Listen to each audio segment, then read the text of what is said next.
Shalom. First and foremost, I want to give all glory, honor, and praises to Yahweh, Bahashem, Yahushai. Double honors to the apostle elders, a great millstone who rule well, and salutations to all you brothers out there pushing this word in love, truth, sincerity, and humility. Right, once again, it's the brother Shatia from the Chicago camp, coming back to you with what I hope is another quick and edifying sit down. And this is one from our local newspaper publishing company, or one of them here in Chicago. It's the Chicago Tribune.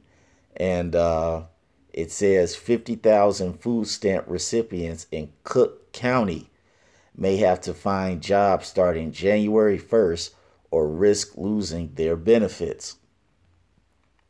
All right. And I haven't read this yet, so this is going to be very raw in the spirit. So it says about 50,000 Cook County residents who receive food stamps are going to have to find jobs next year or risk losing their benefits. Starting January 1st, food stamp recipients in Cook County who are able bodied, under the age of 50, and not living with children or other dependents will be restricted to 3 months of food assistance in a 3-year period, unless they work at least 80 hours a month. They can also meet the requirement by participating in a work-related activity such as job training or volunteer. What the hell? Wait a minute, let me read that again. It says you'll be restricted to 3 months of food assistance in a 3-year period. So basically, that's one free meal a year, if I'm reading that correctly. Woo. It says the vast majority of Illinois 1.8 million SNAP recipients, most of whom are either elderly, children, or people with disabilities, are unaffected by the change. But it will be a huge shift in Cook County, where 50,000 of the county's 826,000 food stamp recipients will be subject to work requirements for the first time since the federal rules went into effect in the mid-1990s. It says state officials and social service groups worry people who struggle to find or keep jobs will be driven out of the Supplemental Nutrition Assistance Program, commonly known as SNAP or food stamps, leaving them hungry and putting pressure on food pantries. They say there isn't enough federal funding to help connect them with jobs. Let me see. Quite frankly, a lot of folks who are not able to meet those requirements will not participate in the program and just drop out, said Grace Hu, Secretary of Illinois Department of Human Services. Single adults receive on average $200 a month in food aid. The change is a result of the Cook County's falling unemployment rate. Federal law allows states to request waivers from the work requirements for localities with high unemployment rates or where jobs are scarce, indicated by local unemployment rates that are 20% higher than the national average over a 24-month period. It says Illinois, like other states, received waivers for the entire state for many years. That changed in 2018 when DuPage County's unemployment rate fell so low that it was excluded from the waiver, subjecting about 2,100 people to work requirements. Now, Cook County's unemployment rate is also too low to qualify for the waiver. Last month, the Illinois Department of Human Services submitted a waiver request for every county in the state, except Cook and DuPage, where unemployment rates averaged 3.9 over the 24-month period. The national average was 4%. Let me see how much longer this article is. Oh, wow. This is pretty lengthy. But,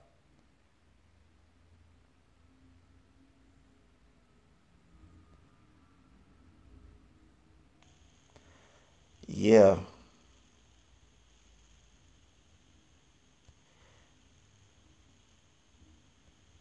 Yeah, this is huge. This is huge. This is a huge deal. All right. And we know that the majority of women that are, the majority of people that are on food stamps are women, predominantly uh, these Shedemites out here, and you women of the tribes. Okay, first and foremost, these Shedemites, all right, contrary to popular belief, all right, the so-called Black, Latino, and Native American woman, they are not the they are not the, how does the media say this? They are not the majority demographic when it comes to individuals who are receiving government benefits. All right. It's these Shedemites out here. And that's a quiet kept fact. But regardless of who it is, whether you're a Shedemite or you're one of the women of the tribes, you Israelite women, you so called blacks, Latinos, and Native Americans, all right, this is going to affect you all big time. Okay. Because a lot of you women, and I'm just keeping it real, there are some sincere sisters out there who are struggling trying to do the right thing. And when I mean few, I mean few. But for the majority of our nation of people and these Shedemites and these other heathens, you all have made poor life decisions, all right, as regards to how you want to live. All right, the government gave you the option to either one, have a man in the house or take the government money, and you all took the money. And now your daddy's coming back to collect. And that's why it says let me get that. I want to say it's called a gift destroyeth. All right, Ecclesiastes 7:7. Okay, it says, surely oppression maketh a wise man mad, and a gift destroyeth the heart. Okay, basically a bribe. Because a lot of you women didn't foresee that eventually your daddy, bad Uncle Esau, will come and collect. I don't know how you couldn't see it, because now it's been said over years and years that people are getting tired of folks that don't want to work. And you saw in the article, it said able-bodied people. All right, folks are tired of supporting able-bodied people that don't want to get a job, all right, that don't want to keep a job and just want to be lazy and just mooch off the hard work and backs of people who are trying to do something halfway decent with their life. That's why the scripture says, that's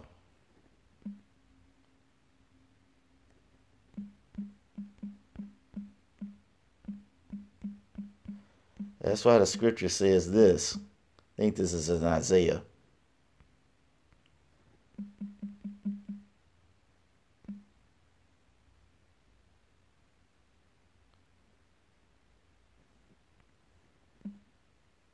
It says, rise up, ye women that are at ease. Let me get that. Right. I think that's how it's worded.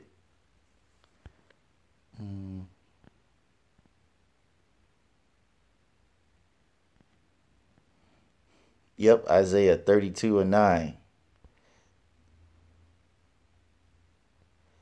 It says, rise up, ye women that are at ease. Hear my voice, ye careless daughters. Give ear unto my speech. Many days and years shall ye be troubled, ye careless women. For the vintage shall fail, the gathering shall not come. All right? You women got to wake up and smell the coffee, because you have to think. In this day and age where you have all these cities and counties and states talking about well, we got to fix the budget, or we got to balance the budget, or we don't have money for this and money for that. All right. All these places are trying to find a way to cut costs to supposedly put money or uh, uh, be able to have the money for funds to allocate to different things that the state wants to do. All right. And one of the easiest places to look at to cut funding from is SNAP. Think about how many women are on SNAP that can work and don't want to. All right. That's why I said that 2020 is going to be a very rough year for many of you all. All right. Because you have to realize that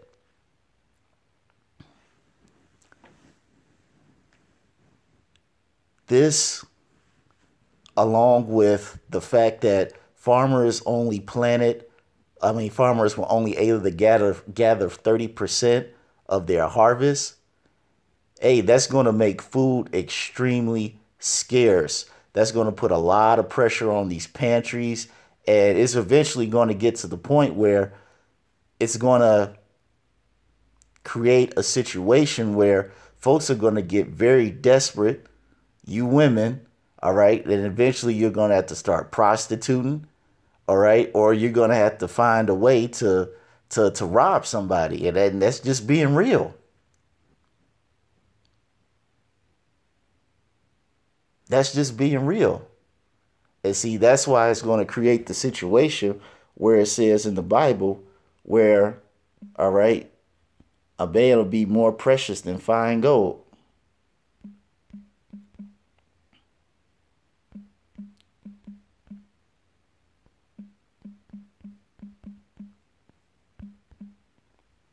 Especially a man of the Lord.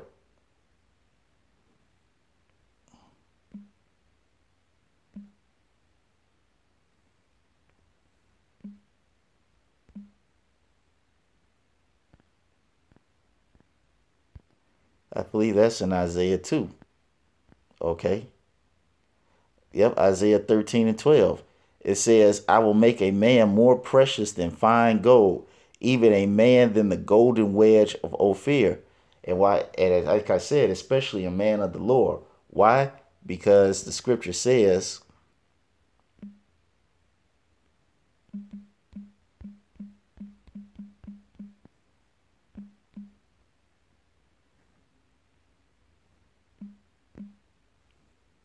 it might help to if I spelled it right.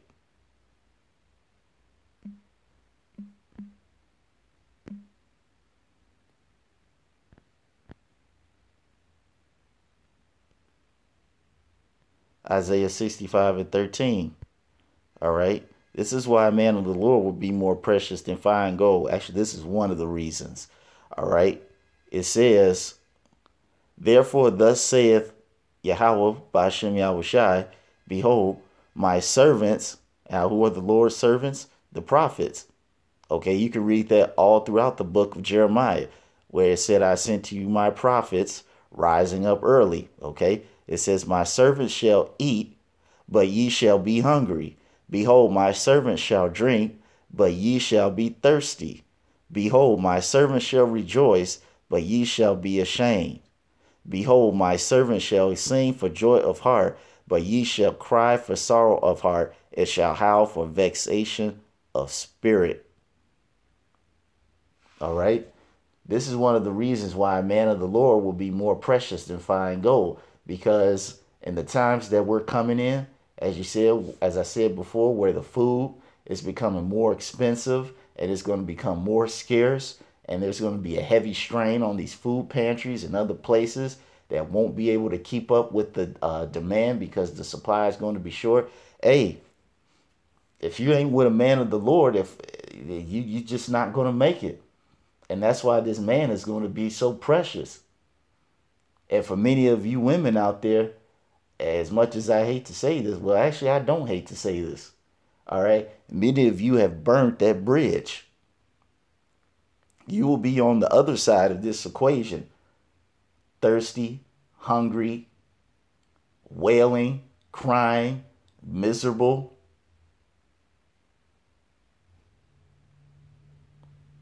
all because you chose like Lot's wife to look back.